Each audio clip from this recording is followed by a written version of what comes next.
Est-ce que si on enlève ma peur, ma colère, ma jalousie et cetera, je vais devenir quelqu'un de complètement indifférent, voire d'insensible, sans émotion aucune, en mode, robot? Alors pas du tout. Bien souvent, voilà, j'ai des personnes qui m'avouent après avoir enlevé une peur d'araignée ou autre, qu'elles nous ont mis longtemps à venir parce qu'elles avaient peur de ne plus avoir peur. C'est-à-dire qu'elles avaient peur, d'aimer les araignées, par exemple, après, qu'on ait enlevé la peur des araignées. Donc c'est 2 choses complètement différentes. On ne touche pas au goût et aux envies des gens. Quand on enlève la peur des araignées, c'est pas pour ça que la personne va prendre une araignée dans la main et va les aimer. C'est juste qu'elle va se tenir à distance, qu'elle va prendre du recul par rapport aux araignées, qu'elle ne va pas se transformer en enfant de 2 ans ou de 4 ans vis-à-vis d'une araignée.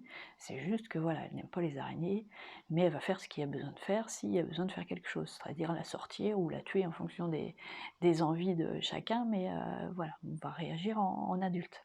C'est ça l'idée. Mais on ne devient pas pour autant insensible et irrespectueux et imprudent et inconscient, pas du tout. Au contraire, plus vos réactions sont, j'ai envie de dire, raisonnées, pas raisonnées, mais je veux dire contenues. Mais contenu, c'est pas le bon terme non plus. À l'inverse de disproportionné en fait, ce sont des réactions normales, voilà, des pleurs normaux, des colères légitimes, des tristesses légitimes, etc. À partir du moment où on est là-dedans, on les accepte plus et du coup on peut les montrer.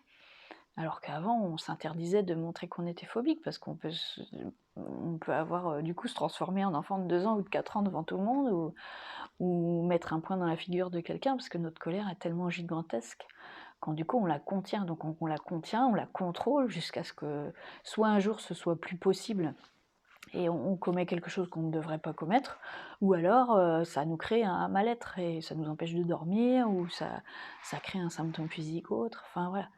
L'idée c'est d'avoir des émotions après qui sont pas normales, mais voilà, légitimes en fait, dans des proportions normales. Et du coup, vous n'êtes plus du tout, vous n'avez plus besoin de paraître pour quelqu'un d'insensible, vous pouvez exprimer vos émotions encore plus qu'avant.